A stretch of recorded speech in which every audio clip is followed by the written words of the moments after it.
ਹਜ਼ੂਰੀ ਵਿੱਚ ਜੁੜ ਬੈਠੀ ਗੁਰੂ ਪਿਆਰੀ ਸਾਧ ਸੰਗਤ ਜੀਓ, ਆਓ ਸਭ ਤੋਂ ਪਹਿਲਾਂ ਗੁਰੂ ਪਾਤਸ਼ਾਹ ਦੀ ਬਖਸ਼ਿਸ਼ ਕੀਤੀ ਹੋਈ ਫਤਿਹ ਦੀ ਸਾਂਝ ਪਾਈਏ ਜੀ।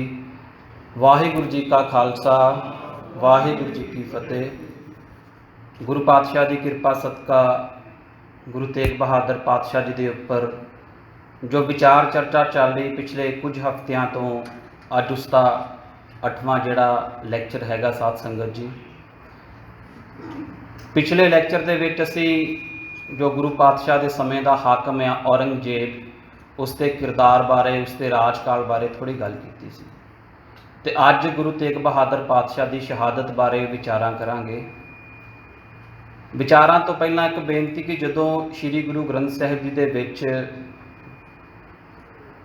ਗੁਰਬਾਣੀ ਦੀ ਆਰੰਭਤਾ ਹੁੰਦੀ ਆ ਅਤੇ ਗੁਰੂ ਪਾਤਸ਼ਾਹ ਨੇ ਸਭ ਤੋਂ ਪਹਿਲਾਂ ਮੂਲ ਮੰਤਰ ਦਰਜ ਕੀਤਾ। ਮੂਲ ਮੰਤਰ ਦੇ ਵਿੱਚ ਸਭ ਤੋਂ ਪਹਿਲਾਂ ਗੁਰੂ ਪਾਤਸ਼ਾਹ ਉਸ ਵਾਹਿਗੁਰੂ ਨੂੰ ਇੱਕ ਓੰਕਾਰ ਦੇ ਨਾਮ ਦੇ ਨਾਲ, ਕਿ ਉਹ ਪਰਮਾਤਮਾ ਜੋ ਇੱਕ ਆ ਅਤੇ ਸਾਰੀ ਕਾਇਨਾਤ ਦੇ ਵਿੱਚ ਰਮਿਆ ਹੋਇਆ, ਅਤੇ ਉਸ ਦੀ ਜਿਹੜੀ ਹੋਂਦ ਆ ਉਸ ਦੀਵੀ ਆ, ਸਤਿਨਾਮ ਕਰਤਾ ਪੁਰਖ। ਪਰਮਾਤਮਾ ਦਾ ਸਰੂਪ ਬਿਆਨ ਕਰਨ ਤੋਂ ਬਾਅਦ ਉਸ ਦਾ ਇੱਕ ਗੁਣ ਕਿ ਉਹ ਵਾਹਿਗੁਰੂ ਨਿਰਭਉ ਆ, ਉਸ ਦੇ ਅੰਦਰ ਕਿਸੇ ਵੀ ਤਰ੍ਹਾਂ ਦਾ ਡਰ ਨਹੀਂ ਹੈਗਾ। ਅਤੇ ਜਿਸ ਤਰ੍ਹਾਂ ਉਹ ਵਾਹਿਗੁਰੂ ਨਿਰਭਉ ਹੈਗਾ ਆ, ਉਸੇ ਤਰ੍ਹਾਂ ਅਸੀਂ ਵੀ ਆਪਣੇ ਜੀਵਨ ਦੇ ਵਿੱਚ ਡਰ ਤੋਂ ਮੁਕਤ ਹੋਣਾ। ਨਿਤਨੇਮ ਦੀ ਬਾਣੀ ਦੇ ਵਿੱਚ ਜਦੋਂ ਅਸੀਂ ਰਹਿਰਾਸ ਸਾਹਿਬ ਦਾ ਪਾਠ ਕਰਦੇ ਹਾਂ ਅਤੇ ਗੁਰੂ ਪਾਤਸ਼ਾਹ ਬੇਨਤੀ ਕਰਦੇ ਨੇ, ਜਿਨ ਨਿਰਭਉ ਜਿਨ ਹਰ ਨਿਰਭਉ ਧਿਆਇਆ ਜੀ, ਤਿਨਕਾ ਭਉ ਸਭ ਗਵਾਸੀ। ਕਿ ਜਿਹੜੇ ਉਸ ਨਿਰਭਉ ਵਾਹਿਗੁਰੂ ਦੇ ਉੱਤੇ ਉਸ ਨੂੰ ਯਾਦ ਕਰਦੇ ਨੇ, ਉਸ ਨੂੰ ਸਿਮਰਦੇ ਨੇ, ਅਤੇ ਉਹਨਾਂ ਦੇ ਮਨ ਦੇ ਵਿਚਲੇ ਵੀ ਜਿਹੜੇ ਸਾਰੇ ਡਰ ਨੇ ਉਹ ਖਤਮ ਹੋ ਜਾਂਦੇ ਨੇ। ਕਿਉਂਕਿ ਗੁਰੂ ਪਾਤਸ਼ਾਹ ਦੀ ਸ਼ਹਾਦਤ ਦਾ ਜਿਹੜਾ ਇੱਕ ਕਾਰਨ ਸੀ ਕਿ ਕਸ਼ਮੀਰੀ ਪੰਡਤ, ਉਹਨਾਂ ਦਾ ਗੁਰੂ ਪਾਤਸ਼ਾਹ ਦੇ ਕੋਲੋਂ ਆਉਣਾ, ਉਹਨਾਂ ਦੇ ਮਨ ਦੇ ਵਿੱਚ ਵੀ ਡਰ ਆ। ਡਰ ਕੀ ਆ?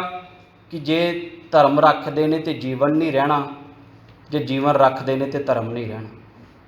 ਇਹ ਬਹੁਤ ਵੱਡੀ ਦੁਬਿਧਾ ਸੀ, ਬਹੁਤ ਵੱਡਾ ਡਰ ਸੀ ਉਹਨਾਂ ਦੇ ਮਨ ਦੇ ਵਿੱਚ, ਅਤੇ ਉਸ ਡਰ ਨੂੰ ਦੂਰ ਕਰਨ ਦੇ ਲਈ ਉਹ ਗੁਰੂ ਤੇਗ ਬਹਾਦਰ ਪਾਤਸ਼ਾਹ ਦੀ ਸ਼ਰਨ ਦੇ ਵਿੱਚ ਆਉਂਦੇ ਨੇ ਅਨੰਦਪੁਰ ਸਾਹਿਬ ਦੀ ਧਰਤੀ ਦੇ ਉੱਤੇ।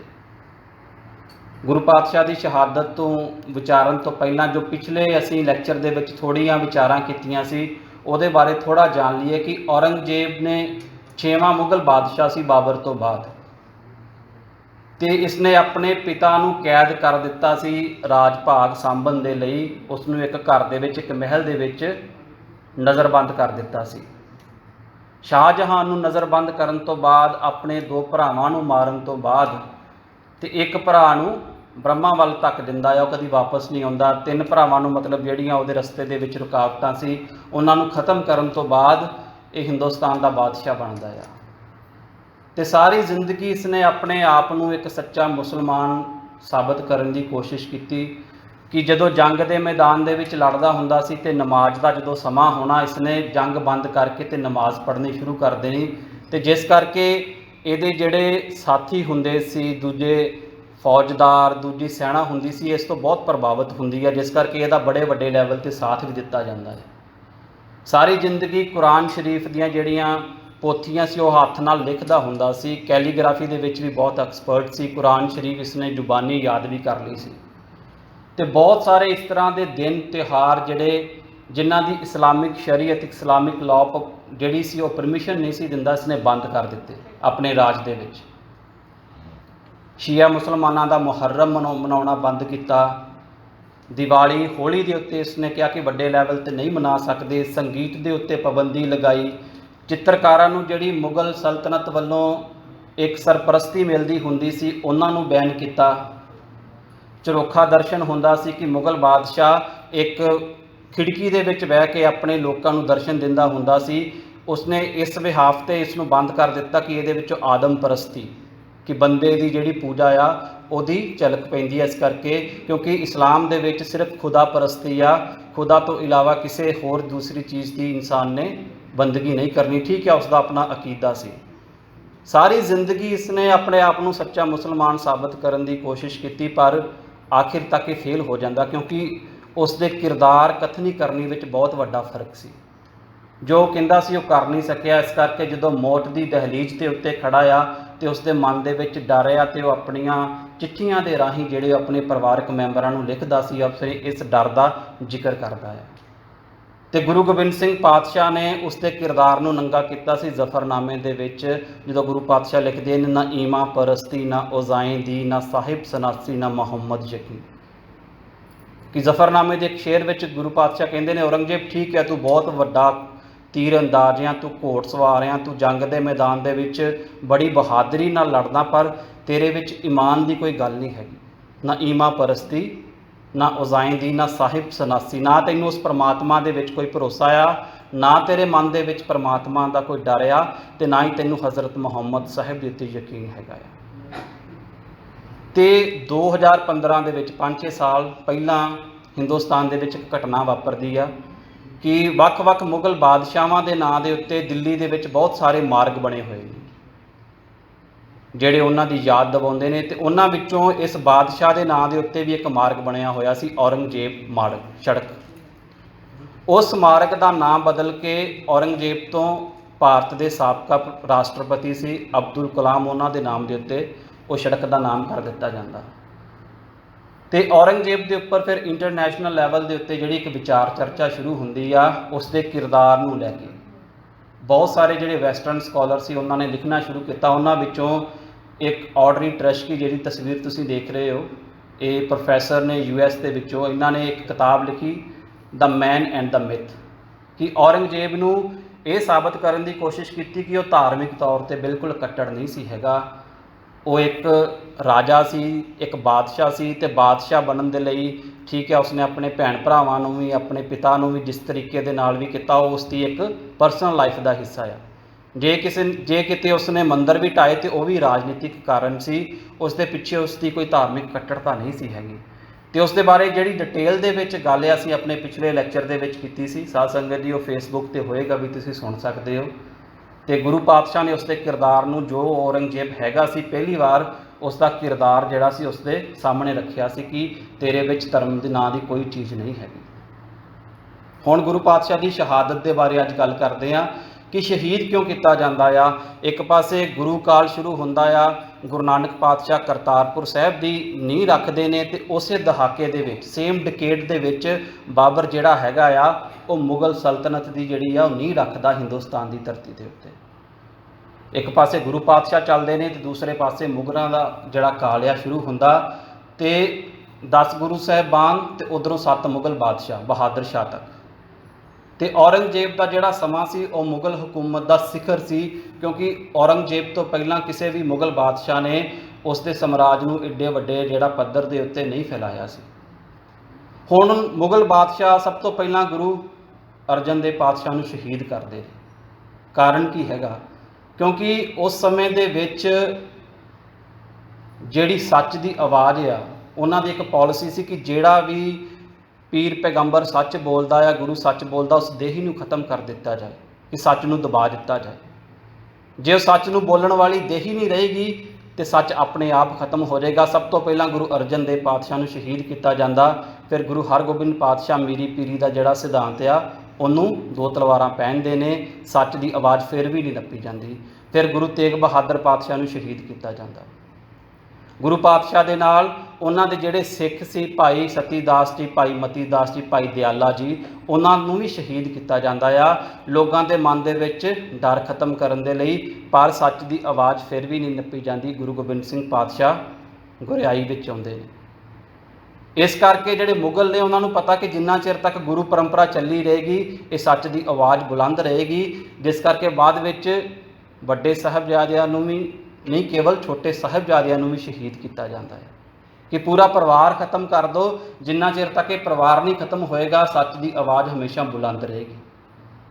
ਇਸ ਕਰਕੇ ਉਹਨਾਂ ਦਾ ਇੱਕ ਜ਼ਰੀਆ ਆਇਆ ਮੁਗਲਾਂ ਦਾ ਕਿ ਜਿਸ ਦੇਹੀ ਦੇ ਵਿੱਚੋਂ ਸੱਚ ਪ੍ਰਗਟ ਹੋ ਰਿਹਾ ਉਸ ਦੇਹੀ ਨੂੰ ਖਤਮ ਕਰ ਦਿਓ। ਕਦੇ ਉਸ ਜਿਹੜੇ ਧਰਮ ਨੇ ਉਹਨਾਂ ਦੇ ਧਾਰਮਿਕ ਸਥਾਨਾਂ ਨੂੰ ਵੀ 18ਵੀਂ ਸਦੀ ਦਾ ਜਿਹੜਾ ਸਮਾਂ ਆਉਂਦਾ ਆ, ਬਾਰ-ਬਾਰ ਉਹ ਹਰਿਮੰਦਰ ਸਾਹਿਬ ਦੇ ਉੱਤੇ ਹਮਲਾ ਕਰਦੇ ਨੇ, ਹਰਿਮੰਦਰ ਸਾਹਿਬ ਦੀ ਇਮਾਰਤ ਨੂੰ ਢਾਉਂਦੇ ਨੇ ਕਿ ਇੱਥੋਂ ਇਕੱਠੇ ਹੋ ਕੇ ਸਿੱਖ ਜਿਹੜੇ ਨੇ ਉਹ ਸਾਡੇ ਖਿਲਾਫ ਬਗਾਵਤ ਕਰਦੇ ਨੇ। ਇਹ ਉਹਨਾਂ ਦੀ ਇੱਕ ਪਾਲਿਸੀ ਹੈਗੀ ਹੈ। ਤੇ ਜਦੋਂ ਅਸੀਂ ਗੁਰੂ ਤੇਗ ਬਹਾਦਰ ਪਾਤਸ਼ਾਹ ਦੀ ਸ਼ਹਾਦਤ ਵੱਲ ਦੇਖਦੇ ਹਾਂ ਤੇ ਇਸ ਦੇ ਵਿੱਚ ਤੇ ਗੁਰੂ ਅਰਜਨ ਦੇਵ ਪਾਤਸ਼ਾਹ ਦੀ ਸ਼ਹਾਦਤ ਦੇ ਵਿੱਚ ਇੱਕ ਬੜਾ ਸਾਂਝਾ ਜਿਹੜਾ ਸੰਬੰਧ ਹੈਗਾ। ਜਦੋਂ ਗੁਰੂ ਅਰਜਨ ਦੇਵ ਪਾਤਸ਼ਾਹ ਦੇ ਗੁਰਿਆਈ ਕਾਲ ਵੱਲ ਦੇਖਦੇ ਹਾਂ ਤੇ ਉਸ ਸਮੇਂ ਦੇ ਉੱਤੇ ਗੁਰੂ ਪਾਤਸ਼ਾਹ ਨੇ ਸਭ ਤੋਂ ਪਹਿਲਾਂ ਸ਼੍ਰੀ ਹਰਿਮੰਦਰ ਸਾਹਿਬ ਦਾ ਨਿਰਮਾਣ ਕਰਵਾਇਆ, ਸ਼੍ਰੀ ਗੁਰੂ ਗ੍ਰੰਥ ਸਾਹਿਬ ਜੀ ਦੀ ਸੰਪਾਦਨਾ ਕਰਾਈ, ਤਰਨ ਤਾਰਨ ਵਿਖੇ ਕੋੜੀ ਘਰ ਬਣਾਏ, ਛਿਹਾਟਾ ਸਾਹਿਬ ਦਾ ਨਿਰਮਾਣ ਹੁੰਦਾ, ਕਰਤਾਰਪੁਰ ਸਾਹਿਬ ਜਿਹੜਾ ਜਲੰਧਰ ਦੇ ਕੋਲ ਆ ਇਸ ਨੂੰ ਵਸਾਇਆ ਜਾਂਦਾ ਆ। ਤੇ ਜਿਹੜੇ ਗੁਰੂ ਪਾਤਸ਼ਾਹ ਦੇ ਵੱਡੇ ਕਾਰਜ ਸੀ ਉਹਨਾਂ ਦੇ ਕਰਕੇ ਸਿੱਖੀ ਦਾ ਜਿਹੜਾ ਫੈਲਾਅ ਸੀ ਉਹ ਬੜੀ ਤੇਜ਼ੀ ਨਾਲ ਵੱਧਦਾ ਇਸ ਸਮੇਂ ਦੇ ਉੱਤੇ। ਪਰ ਉਸ ਸਮੇਂ ਜਿਹੜਾ ਬਾਦਸ਼ਾਹ ਅਕਬਰ ਹੈਗਾ ਉਹ ਧਾਰਮਿਕ ਤੌਰ 'ਤੇ ਸਹਿਨਸ਼ੀਲ ਆ, ਉਹ ਸਾਰੇ ਧਰਮਾਂ ਦਾ ਸਤਿਕਾਰ ਕਰਦਾ ਆ। ਉਹ ਗੁਰੂ ਪਾਤਸ਼ਾਹ ਦੇ ਦਰਬਾਰ ਦੇ ਵਿੱਚ ਗੋਇੰਦਵਾਲ ਸਾਹਿਬ ਵੀ ਆਉਂਦਾ ਆ ਤੇ ਗੁਰੂ ਪਾਤਸ਼ਾਹ ਦੀ ਉਸਤਤ ਕਰਕੇ ਜਾਂਦਾ। ਉਸ ਦੀ ਜਿਹੜੀ ਕਿਤਾਬ ਆ ਆਇਨੇ ਅਕਬਰੀ, ਉਸ ਦੇ ਵਿੱਚ ਬਕਾਇਦਾ ਰਿਕਾਰਡਡ ਹੈਗਾ ਕਿ ਗੁਰੂ ਪਾਤਸ਼ਾਹ ਦੇ ਘਰ ਦੇ ਪ੍ਰਤੀ ਜਿਹੜੇ ਉਸਨੇ ਆਪਣੇ ਸ਼ਬਦ ਲਿਖੇ ਸੀ। ਪਰ ਜਿਹੜੇ ਉਸ ਸਮੇਂ ਦੇ ਜਿਹੜੇ ਕੱਟੜ ਮੌਲਾਣੇ ਨੇ, ਕੱਟੜ ਬ੍ਰਾਹਮਣ ਨੇ, ਉਹਨਾਂ ਕੋਲ ਇਹ ਸਾਰਾ ਕੁਝ ਨਹੀਂ ਦੇਖਿਆ ਜਾ ਰਿਹਾ ਤੇ ਉਹ ਬਾਰ-ਬਾਰ ਜਾ ਕੇ ਅਕਬਰ ਦੇ ਸਾਹਮਣੇ ਕੰਪਲੇਂਟ ਕਰਦੇ ਆ, ਇਸ ਦੀ ਸ਼ਿਕਾਇਤ ਕਰਦੇ ਕਿ ਗੁਰੂ ਪਾਤਸ਼ਾਹ ਬਹੁਤ ਗਲਤ ਕਾਰਜ ਕਰ ਰਹੇ ਨੇ। ਇਹ ਪ੍ਰੋਪੋਗੰਡਾ ਸ਼ੁਰੂ ਕੀਤਾ ਜਾਂਦਾ, ਝੂਠ ਨੂੰ ਫੈਲਾਇਆ ਜਾਂਦਾ, ਪਰ ਅਕਬਰ ਉਹਨਾਂ ਦੀਆਂ ਸਾਰੀਆਂ ਜਿਹੜੀਆਂ ਕੰਪਲੇਂਟ ਸੀ ਉਹਨਾਂ ਨੂੰ ਨਜ਼ਰਅੰਦਾਜ਼ ਕਰਦਾ।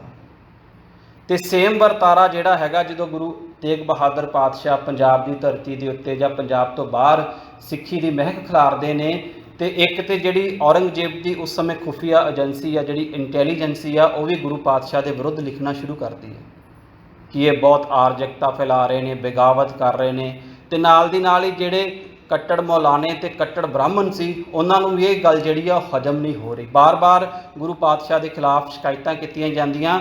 ਇਸ ਲਈ ਗੁਰੂ ਤੇਗ ਬਹਾਦਰ ਪਾਤਸ਼ਾਹ ਨੂੰ 2 ਵਾਰੀ ਕੈਦ ਕੀਤਾ ਜਾਂਦਾ ਆ ਉਹਨਾਂ ਦੇ ਜੀਵਨ ਦੇ ਵਿੱਚ। ਜਦੋਂ ਪਹਿਲੀ ਵਾਰੀ ਕੈਦ ਹੁੰਦੇ ਨੇ ਉਦੋਂ ਔਰੰਗਜ਼ੇਬ ਦਾ ਇੱਕ ਬੜਾ ਕਰੀਬੀ ਸਾਥੀ ਸੀ ਰਾਜਾ ਜੈ ਸਿੰਘ, ਤੇ ਉਹ ਗੁਰੂ ਪਾਤਸ਼ਾਹ ਦਾ ਵੀ ਸ਼ਰਧਾਲੂ ਆ, ਉਹਦੇ ਕਰਕੇ ਗੁਰੂ ਪਾਤਸ਼ਾਹ ਦੀ ਰਿਹਾਈ ਹੋ ਜਾਂਦੀ ਤੇ ਪਰ ਦੂਸਰੀ ਵਾਰ ਸ਼ਹੀਦ ਹੋ ਜਾਂਦੇ ਨੇ। ਕਹਿਣ ਤੋਂ ਭਾਵ ਕਿ ਹਰ ਸਮੇਂ ਹਰ ਧਰਮ ਦੇ ਵਿੱਚ ਇਸ ਤਰ੍ਹਾਂ ਦੇ ਲੋਕ ਹੁੰਦੇ ਨੇ ਜਿਹੜੇ ਧਾਰਮਿਕ ਤੌਰ 'ਤੇ ਬਹੁਤ ਕੱਟੜ ਹੋ ਜਾਂਦੇ ਨੇ ਤੇ ਜਿਹੜੇ ਇਹੋ ਚਾਹੁੰਦੇ ਨੇ ਕਿ ਬਾਗ ਦੇ ਵਿੱਚ ਸਿਰਫ ਇੱਕੋ ਫੁੱਲ ਖਿੜੇ, ਦੂਸਰੇ ਫੁੱਲਾਂ ਲਈ ਕੋਈ ਵੀ ਜਗ੍ਹਾ ਨਹੀਂ ਹੋਣੀ ਚਾਹੀਦੀ। ਤੇ ਇਸ ਤਰੀਕੇ ਦੇ ਨਾਲ ਗੁਰੂ ਅਰਜਨ ਦੇਵ ਪਾਤਸ਼ਾਹ ਤੇ ਗੁਰੂ ਤੇਗ ਬਹਾਦਰ ਪਾਤਸ਼ਾਹ ਦੀ ਸ਼ਹਾਦਤ ਦੇ ਵਿੱਚ ਇੱਕ ਸਾਂਝਾ ਸੰਬੰਧ ਆ ਕਿ ਗੁਰੂ ਪਾਤਸ਼ਾਹ ਦੁਆਰਾ ਕੀਤੇ ਜਾ ਰਹੇ ਕਾਰਜ ਜੋ ਮਾਨਵਤਾ ਦੇ ਭਲੇ ਲਈ ਸੀ ਤੇ ਉਸ ਸਮੇਂ ਦੇ ਜਿਹੜੇ ਕੱਟੜ ਮੌਲਾਨੇ ਤੇ ਕੱਟੜ ਬ੍ਰਾਹਮਣ ਸੀ ਉਹਨਾਂ ਨੂੰ ਇਹ ਨਹੀਂ ਸੀ ਪਚ ਰਹੇ। ਫਿਰ ਅੱਗੇ ਗੱਲ ਚੱਲਦੀ ਆ ਕਿ ਹੁਣ ਜਿਹੜੇ ਕਸ਼ਮੀਰੀ ਪੰਡਤ ਨੇ, ਇਹਦਾ ਮਤਲਬ ਇਹ ਨਹੀਂ ਕਿ ਉਹਨਾਂ ਨੇ ਗੁਰੂ ਪਾਤਸ਼ਾਹ ਦੇ ਪ੍ਰਤੀ ਪਹਿਲਾਂ ਕਦੀ ਸੁਣਿਆ ਨਹੀਂ ਸੀ ਹੈਗਾ। ਜਿਹੜਾ ਭਾਈ ਕਿਰਪਾ ਰਾਮ ਉਸ ਜਥੇ ਦੇ ਮੁਖੀ ਸੀ, ਜਿਹੜਾ ਜਥਾ ਅਨੰਦਪੁਰ ਸਾਹਿਬ ਦੀ ਧਰਤੀ 'ਤੇ ਆਉਂਦਾ ਆ, ਉਹਦਾ ਗੁਰੂ ਕਾਲ ਦੇ ਨਾਲ ਇੱਕ ਬੜਾ ਲੰਬਾ ਚੌੜਾ ਸੰਬੰਧ ਆ। ਜਦੋਂ ਗੁਰੂ ਨਾਨਕ ਪਾਤਸ਼ਾਹ ਆਪਣੀਆਂ ਉਦਾਸੀਆਂ ਦੇ ਉੱਤੇ ਨੇ ਤੇ ਉਦਾਸੀਆਂ ਦੇ ਦੌਰਾਨ ਗੁਰੂ ਪਾਤਸ਼ਾਹ ਕਸ਼ਮੀਰ ਮਟਨ ਦੇ ਸਥਾਨ ਦੇ ਉੱਤੇ ਜਾਂਦੇ ਨੇ ਤੇ ਉਸ ਸਥਾਨ ਦੇ ਉੱਤੇ ਇੱਕ ਬ੍ਰਾਹਮਣ ਪੰਡਿਤ ਸੀ ਬ੍ਰਹਮਦਾਸ।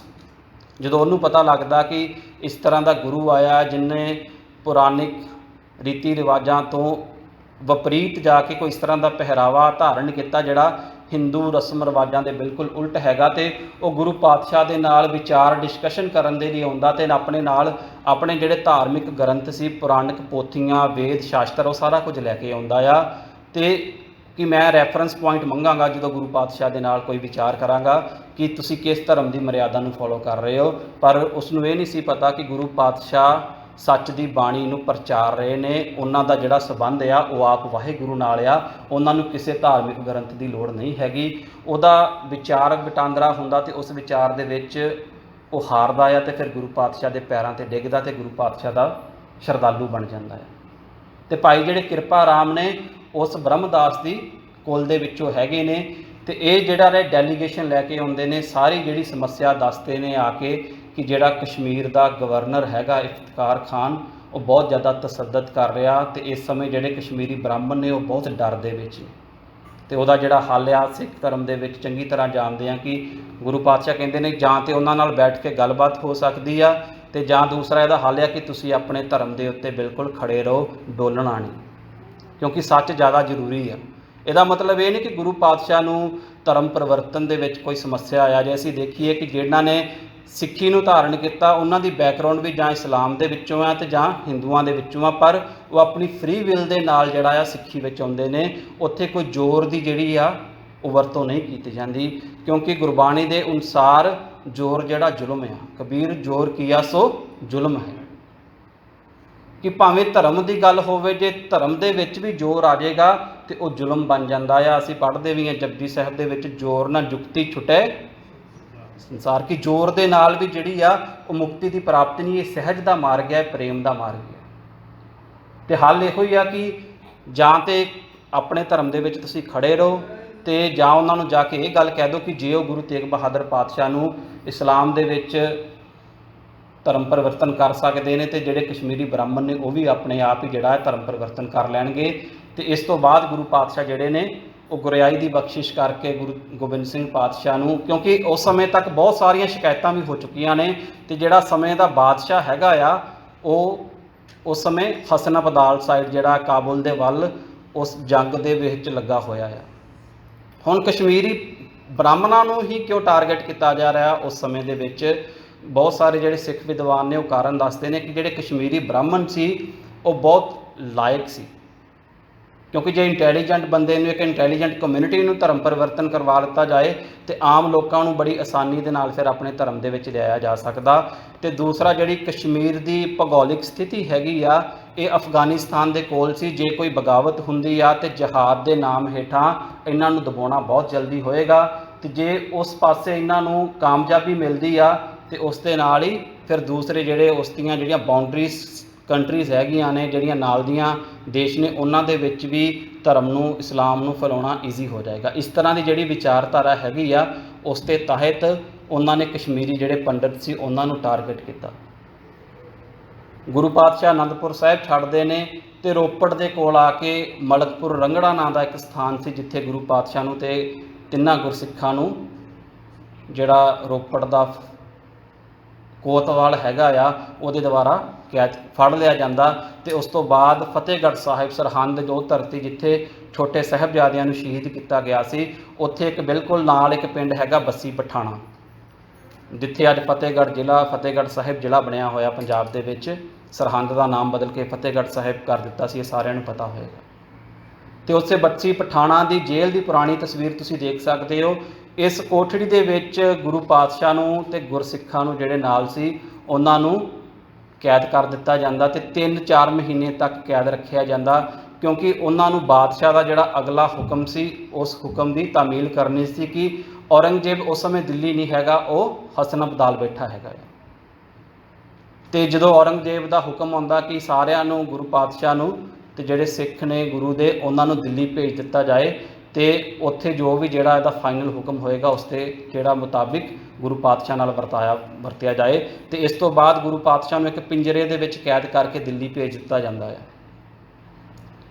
ਉਸ ਸਮੇਂ ਗੁਰੂ ਪਾਤਸ਼ਾਹ ਦੇ ਅੱਗੇ 3 ਜਿਹੜੀਆਂ ਆਪਸ਼ਨ ਨੇ ਉਹ ਰੱਖੀਆਂ ਜਾਂਦੀਆਂ ਨੇ, ਜਾਂ ਤੇ ਤੁਸੀਂ ਇਸਲਾਮ ਧਾਰਨ ਕਰੋ, ਜਾਂ ਕੋਈ ਕਰਾਮਾਤ ਦਿਖਾਓ, ਤੇ ਜਾਂ ਫਿਰ ਲਾਸਟ ਜਿਹੜੀ ਹੈਗੀ ਆ ਮੌਤ ਨੂੰ ਕਬੂਲੋ।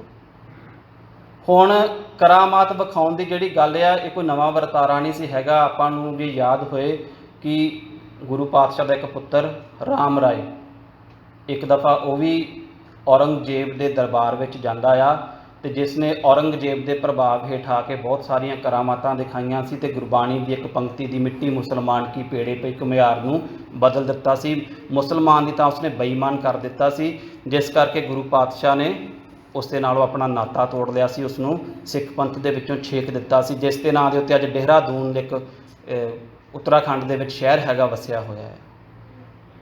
ਤੇ ਜਦੋਂ ਕਰਾਮਾਤ ਵਿਖਾਉਣ ਦੀ ਗੱਲ ਕੀਤੀ ਜਾਂਦੀ ਹੈ ਤੇ ਉਹਨਾਂ ਦੇ ਮਨ ਦੇ ਵਿੱਚ ਕੀ ਆ, ਕਿਉਂਕਿ ਜਿਹੜੇ ਈਸਾਈਅਤ ਹੋ ਗਈ, ਜੂਡਾਇਜ਼ਮ ਹੋ ਗਿਆ, ਇਸਲਾਮ ਹੋ ਗਿਆ, ਇਹਨਾਂ ਦੇ ਵਿੱਚ ਕਰਾਮਾਤ ਦੀ ਬਹੁਤ ਗੱਲ ਕੀਤੀ ਗਈ ਆ। ਸਾਰਿਆਂ ਨੂੰ ਪਤਾ ਹੋਏਗਾ ਕਿ ਬਾਈਬਲ ਦੇ ਵਿੱਚ ਵੀ ਜਿਹੜਾ ਮੌਜਜ਼ ਆ, ਮੂਸਾ ਆ, ਜੀਸਸ ਕ੍ਰਾਈਸਟ ਆ, ਈਸਾ ਮਸੀਹ ਆ, ਇਹਨਾਂ ਦੇ ਜੀਵਨ ਦੇ ਨਾਲ ਬਹੁਤ ਸਾਰੀਆਂ ਇਸ ਤਰ੍ਹਾਂ ਦੀਆਂ ਘਟਨਾਵਾਂ ਨੇ ਜਿਨ੍ਹਾਂ ਦੇ ਵਿੱਚ ਬਹੁਤ ਸਾਰੀਆਂ ਕਰਾਮਾਤਾਂ ਦਿਖਾਉਂਦੇ ਨੇ।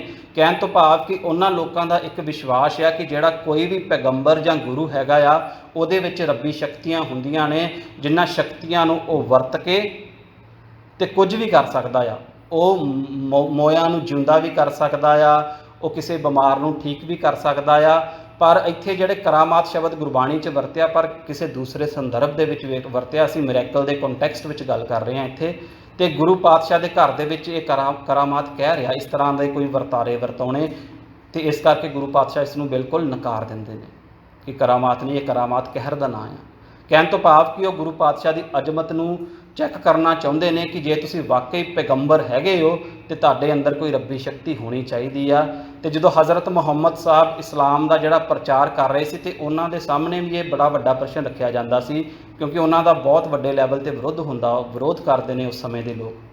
तो वह इहो सवाल खड़ा करते हैं कि जे तुसी अपने आप नूं पैगंबर, अल्लाह का नबी, रसूल कह रहे हो, तो जिवें दूसरे पैगंबरां ने, हज़रत ईसा ने, हज़रत मूसा ने करामातां दिखाईयां सी, तुसी भी करामातां दिखाओ। तो वो सेम जिहड़ी उन्हां दा थॉट प्रोसैस चलिया आ रहा आ, उस दे विचों ही गुरु पातशाह नूं ये सवाल पुछदे ने। तो फिर जिहड़ी लास्ट ऑप्शन हैगी आ शहादत दी, गुरु पातशाह उसनूं कबूल करते हैं।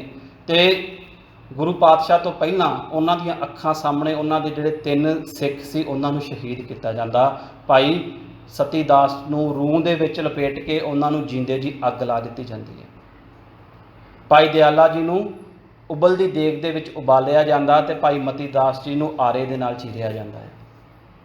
ये कितना क्यों जा रहा कि ते सारा कुछ गुरु पातशाह नूं एक पिंजरे दे विच कैद किया होया, तो ये सारा कुछ जिहड़ा वरतारा वरत रहा गुरु पातशाह दी अखां दे सामने वरत रहा कि हो सकता इस सारे दृश्य नूं वेख के किते गुरु पातशाह दे मन दे विच डर आ जाए, तो वो जिहड़ा अपना फैसला वो बदल लैण। तो जो इन्हां 3 गुरसिखां नूं उन्हां दी आखिरी जिहड़ी इच्छा आ वो पुछी जाती है, तो उन्हां दा इक्को इच्छा आ कि जदों सानूं शहीद किया जाए, साडा जिहड़ा मुख आ वो गुरु दे वल होना चाहिए है, कि असीं गुरु ते जींदे जी तो असीं गुरु दे नाल रह रहे हैं, तो जदों मौत नूं अपने गल दे नाल लाउणा आ उदों भी गुरु तो बेमुख ना होईए, साडा जिहड़ा मुख आ वो गुरु वल होए। साध संगत जी इत्थे एक गल विचारन की लोड़ है कि जदों असीं सेवा करते हैं ना, साडे मन दे विच सेवा करदे कई वारी बड़ियां भावनावां हुंदियां ने कि गुरु सानू गुरु पात जो ठीक है कि जो मंगना असीं गुरु कोलों ही मंगना, गुरु तो इलावा साडे कोल कोई भी दर नहीं हैगा। पर कई बारी साडियां कामनावां ज़्यादा हो जांदियां ने, तो इन्हां गुरसिखां ने भी सेवा की आ। इन्हां गुरसिखां ने सेवा करदियां सानू ये सिखाया कि सेवा करदियां हो सकदा किते शहादत का जाम भी पीना पै जाए। समय जिंदगी दे विच कोई जिन्हों असीं माड़ा समा, साडी नज़रां दे विच माड़ा समा हुंदा आ, कई इस तरह का समा आ जाए जिहदे विच असीं डोल जाइए। बिल्कुल नहीं डोलना, गुरु के हुक्म दे विच रहना है, भावें वो जीवन होए तो भावें वो मौत होए। तो ये सारे जिहड़े सिख ने वो जपजी साहिब का पाठ करदे शहादत का जिहड़ा जाम आ वो पींदे ने। तो अंत दे विच गुरु तेग बहादुर पातशाह नूं फिर जिहड़ी हैगी आ वो लास्ट ऑप्शन दिती जाती आ, इस्लाम जां धर्म परिवर्तन, धर्म परिवर्तन जां शहादत। तो गुरु पातशाह शहादत नूं चुनते हैं। ये जिहड़ी तस्वीर असी ओल्ड पेंटिंग हैगी है जी, वो कोतवाली दी है दिल्ली दे विच, जिथों काजी अब्दुल वाहब जिहड़ा उस समय का चीफ जस्टिस हैगा आ, क्योंकि इस्लाम दे विच जो भी उन्हां दा न्याय सिस्टम हैगा उहदा एक अपना उन्हां दा सिलसिला आ जिस दे तहत वो न्याय करते हैगे ने। तो ये जिहड़ा काजी सी इहदी भी एक बड़ी दिलचस्प कहानी हैगी कि जदों औरंगजेब बादशाह बनदा आ तो उन्हां दे मुगलों दे विच एक खुतबा पढ़न की परंपरा सी कि धार्मिक तौर के उत्ते ते राजनीतिक तौर के उत्ते जिहड़ा चीफ जस्टिस हैगा आ उहदे कोल ऐलान करवाया जाए कि समय का बादशाह ये हैगा। तो जदों बादशाह गद्दी नशीन हुंदा सी तो उस तो बाद जिहड़ा पहला शुक्रवार हुंदा सी जदों जुम्मे की नमाज पढ़ते सी, तो जुम्मे की नमाज तो बाद जिहड़ा ये खुतबा पढ़िया जाता सी। तो जिहड़ा शाहजहां दे समय का काजी सी उसने मना कर दिता, क्योंकि उहदा तर्क यह है कि पिता दे जींदे जी जिहड़ा पुत्र है गद्दी ते नहीं बैठ सकता। तो औरंगजेब के लिए एक बड़ी वड्डी रुकावट सी, इसलिए औरंगजेब ने उस काजी नूं उस रस्ते तो हटाउण दे लई उसनूं रिमूव करता ते काजी अब्दुल वाहब नूं उसकी थां नियुक्त किया, अपॉइंट किया, क्योंकि ये किरदार दा कमज़ोर सी, ताकतवर नहीं सी हैगा। इस काजी ने गुरु तेग बहादुर पातशाह नूं शहीद करन दा जिहड़ा फरमान सी वो जारी किया सी। तो बहुत वड्डे लैवल ते भ्रिष्ट भी सी, हिस्टोरीकल रिकॉर्ड्स के विच एक करप्ट हैगा आ, क्योंकि उस समय दे विच इस्लामिक जिहड़ी मिसइंटरप्रिटेशन हैगी लॉ दी एक आम वरतारा सी। गुरु नानक पातशाह ने भी अपनी बाणी दे विच इसका जिक्र किया आ, काजी होए के बहे न्याओ, फेरे तस्बी करे खुदाओ, वड्डी लैके हक गवाए, जे कोई पुछे तो पढ़ सुनाए। कि जिहड़ा मुस्लिम जज हैगा आ ਉਹ ਗੱਦੀ ਤੇ ਬੈਠਦਾ ਆ, ਨਿਆਂ ਦੀ ਗੱਲ ਕਰਦਾ, ਵੱਡੀ ਲੈ ਕੇ, ਬਰਾਈਬ ਲੈ ਕੇ, ਰਿਸ਼ਵਤ ਲੈ ਕੇ ਜਿਹੜਾ ਨਿਆਂ ਸੱਚ ਆ ਉਹ ਵੇਚ ਦਿੰਦਾ ਆ। ਤੇ ਇਸ ਕਾਜੀ ਨੇ ਜਿਹੜਾ ਅਬਦੁਲ ਵਾਹਬ ਸੀ, ਇਹ ਵੀ ਬਹੁਤ ਵੱਡੇ ਲੈਵਲ ਤੇ ਭ੍ਰਿਸ਼ਟ ਕਾਜੀ ਸੀ।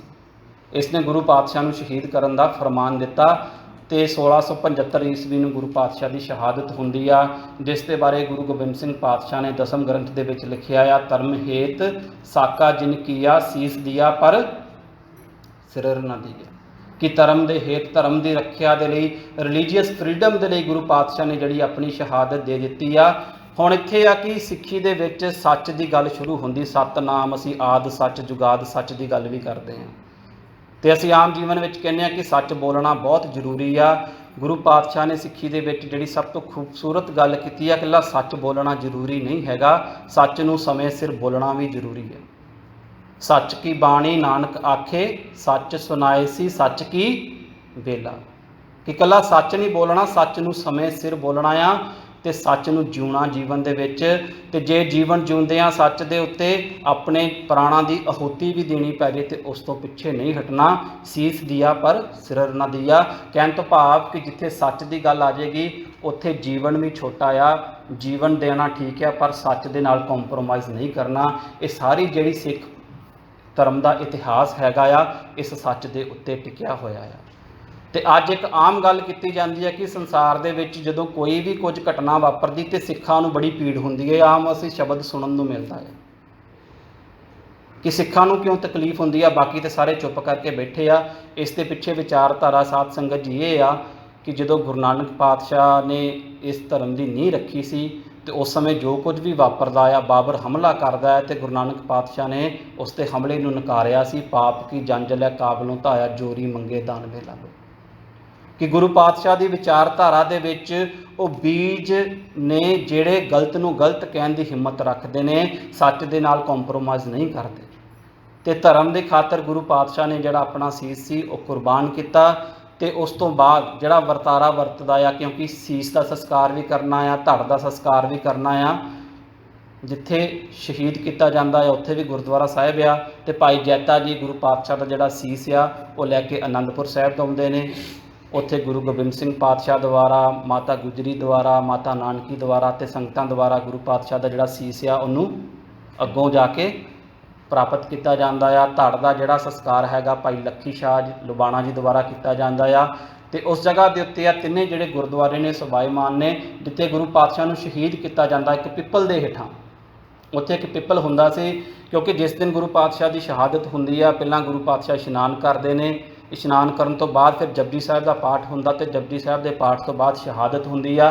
ਤੇ ਜਦੋਂ ਇਹ ਸੀਸ ਗੰਜ ਗੁਰਦੁਆਰਾ ਸਾਹਿਬ ਬਣਿਆ ਸੀ, ਉਹ ਪਿੱਪਲ ਦਾ ਜਿਹੜਾ ਦਰਖਤ ਸੀ ਉਹਨੂੰ ਕੱਟ ਦਿੱਤਾ ਗਿਆ। 1930 ਦੇ ਤਕਰੀਬਨ ਲਾਗੇ ਦੀ ਇਹ ਗੱਲ ਹੈਗੀ ਆ ਕਿ ਅਸੀਂ ਬੜੇ ਅਣਜਾਣਪੁਣੇ ਦੇ ਵਿੱਚ ਹੀ ਆਪਣੀਆਂ ਬਹੁਤ ਸਾਰੀਆਂ ਜਿਹੜੀਆਂ ਚੀਜ਼ਾਂ ਨੇ ਕਈ ਵਾਰੀ ਗਵਾ ਦਿੰਦੇ ਆ। ਸਾਧ ਸੰਗਤ ਜੀ, ਪੁਰਾਤਨ ਚੀਜ਼ਾਂ ਦਾ ਵੀ ਸਤਿਕਾਰ ਕਰਨਾ ਸਿੱਖੀਏ, ਕਿਉਂਕਿ ਜਦੋਂ ਸਮਾਂ ਲੰਘ ਜਾਂਦਾ ਨਾ ਫਿਰ ਲੱਭਦੀਆਂ ਨਹੀਂ, ਫਿਰ ਇਹਨਾਂ ਨੂੰ ਲੱਭਣਾ ਬਹੁਤ ਔਖਾ ਹੋ ਜਾਂਦਾ। ਤੇ ਜਿਸ ਜਗ੍ਹਾ ਦੇ ਉੱਤੇ ਗੁਰੂ ਪਾਤਸ਼ਾਹ ਦੇ ਧੜ ਦਾ ਸੰਸਕਾਰ ਕੀਤਾ ਜਾਂਦਾ, ਦਿੱਲੀ ਵਿੱਚ ਅੱਜ ਗੁਰਦੁਆਰਾ ਰਕਾਬਗੰਜ ਸਾਹਿਬ ਬਣਿਆ ਹੋਇਆ ਆ।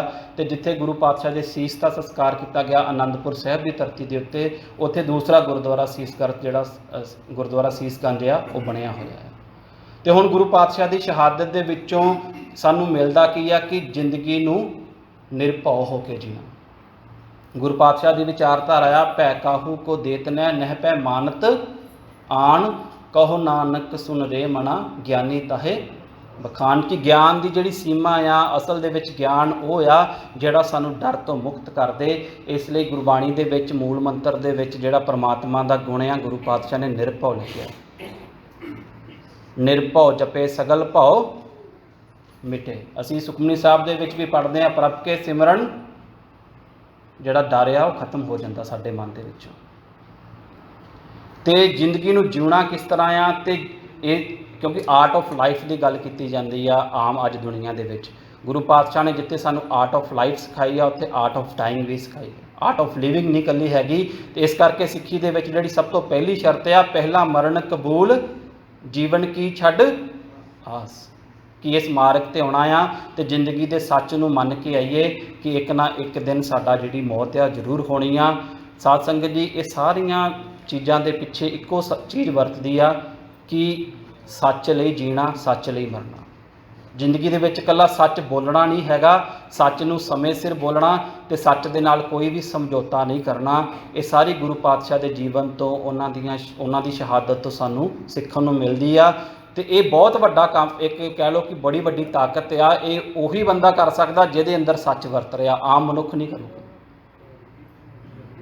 ਆਮ ਮਨੁੱਖ ਜਿਹੜਾ ਆ ਡੋਲ ਜਾਂਦਾ ਆ, ਬੜੀ ਵਾਰੀ ਕੰਪਰੋਮਾਈਜ਼ ਵੀ ਕਰ ਜਾਂਦਾ ਆ। ਪਰ ਇਸ ਲਈ ਜਿਹੜਾ ਗੁਰੂ ਪਾਤਸ਼ਾਹ ਦਾ ਫਰਮਾਨ ਆ ਕਿ ਸਾਨੂੰ ਗੁਰਬਾਣੀ ਬਣਨਾ ਪੈਣਾ, ਗੁਰਬਾਣੀ ਨੂੰ ਆਪਣੇ ਜੀਵਨ ਦੇ ਵਿੱਚ ਢਾਲਣਾ ਪੈਣਾ ਆ। ਤਾਂ ਕਰਕੇ ਸਾਨੂੰ ਇਸ ਰਸਤੇ ਦੇ ਉੱਤੇ ਚੱਲਦਿਆਂ ਜਿੰਨੀਆਂ ਵੀ ਦੁੱਖ ਤਕਲੀਫਾਂ ਵੀ ਆਉਣਗੀਆਂ, ਪਰ ਬਾਣੀ ਦਾ ਸਹਾਰਾ ਸਾਡੇ ਨਾਲ ਬਣਿਆ ਰਹੇਗਾ। ਤੇ ਫਿਰ ਸਾਨੂੰ ਅਸੀਂ ਕਹਿ ਦਿੰਦੇ ਹਾਂ, ਨਿਮਾਣਿਆਂ ਦੇ ਮਾਣ, ਨਿਓਟਿਆਂ ਦੀ ਓਟੇ, ਆਸਰਿਆਂ ਦੇ ਆਸਰੇ, ਨਿਤਾਣਿਆਂ ਦੇ ਤਾਂ। ਜਦੋਂ ਸਾਡੇ ਵਿੱਚ ਇਹ ਸ਼ਕਤੀਆਂ ਘਟ ਜਾਣਗੀਆਂ, ਫਿਰ ਜਿਹੜੀ ਮਨੋ ਅਰਦਾਸ ਹੋਏਗੀ, ਸਾਨੂੰ ਪਤਾ ਲੱਗਦਾ ਕਿ ਸਾਡੇ ਵਿੱਚ ਤਾਣ ਕੀ ਹੈ, ਸ਼ਕਤੀ ਆ। ਕਸ਼ਮੀਰੀ ਪੰਡਤਾਂ ਦੀ ਤਾਣ ਜਿਹੜਾ ਸ਼ਕਤੀ ਸੀ ਉਹ ਘਟ ਜਾਂਦੀ ਤੇ ਗੁਰੂ ਦੀ ਸ਼ਰਨ ਦੇ ਵਿੱਚ ਆਉਂਦੇ ਨੇ। ਤੇ ਸਾਡੇ ਅੰਦਰ ਵੀ ਜਦੋਂ ਸਾਨੂੰ ਪਤਾ ਲੱਗਦਾ ਕਿ ਅਸੀਂ ਡੋਲ ਰਹੇ ਹਾਂ ਤੇ ਅਸੀਂ ਉਸ ਵਾਹਿਗੁਰੂ ਦੀ ਸ਼ਰਨ ਦੇ ਵਿੱਚ, ਉਸ ਗੁਰੂ ਦੀ ਸ਼ਰਨ ਦੇ ਵਿੱਚ ਚਲੇ ਜਾਂਦੇ ਹਾਂ, ਜਦੋਂ ਜਿਹੜਾ ਨਿਓਟਿਆਂ ਦੀ ਓਟ ਆ, ਨਿਆਸਰਿਆਂ ਦੇ ਆਸਰਾ ਤੇ ਨਿਤਾਣਿਆਂ ਦਾ ਤਾਣ ਹੈ। ਉਸ ਸੱਚ ਨੂੰ ਜਿਉਣ ਦੀ, ਉਸ ਸੱਚ ਨੂੰ ਬੋਲਣ ਦੀ ਤੇ ਉਸ ਸੱਚ ਨੂੰ ਸਮੇਂ ਸਿਰ ਬੋਲਣ ਦੀ ਆਪਾਂ ਗੁਰੂ ਪਾਤਸ਼ਾਹ ਅੱਗੇ ਅਰਦਾਸ ਕਰੀਏ। ਸਾਨੂੰ ਗੁਰੂ ਪਾਤਸ਼ਾਹ ਦੀ ਬਾਣੀ ਦੇ ਵਿੱਚੋਂ ਇਹ ਜਿਹੜਾ ਥੋੜ੍ਹਾ ਕੁ ਸਬਕ ਆ, ਇਹ ਜੇ ਸਿੱਖਣ ਨੂੰ ਮਿਲ ਜੇ ਤੇ ਸਾਡੀਆਂ ਬਹੁਤ ਸਾਰੀਆਂ ਜਿਹੜੀਆਂ ਸਮੱਸਿਆਵਾਂ ਨੇ ਜੀਵਨ ਦੀਆਂ, ਉਹ ਹੱਲ ਹੋ ਸਕਦੀਆਂ ਨੇ। ਸਾਧ ਸੰਗਤ ਜੀ, ਬੇਨਤੀ ਕਰਦੇ ਹਾਂ, ਵਿਚਾਰਾਂ ਕਰਦੇ ਹਾਂ, ਅਨੇਕਾਂ ਪ੍ਰਕਾਰ ਦੀਆਂ ਭੁੱਲਾਂ ਚੁੱਕਾਂ ਹੋ ਗਈਆਂ। ਗੁਰੂ ਪਾਤਸ਼ਾਹ ਸੰਗਤ ਬਖਸ਼ਣ ਜੋਗਿਆ ਜੀ, ਬਖਸ਼ ਲੈਣਾ ਦਿਓ ਸੀਸ ਭੁੱਲ ਚੁੱਕ ਦੀ ਖਿਮਾ। ਵਾਹਿਗੁਰੂ ਜੀ ਕਾ ਖਾਲਸਾ, ਵਾਹਿਗੁਰੂ ਜੀ ਕੀ ਫਤਿਹ।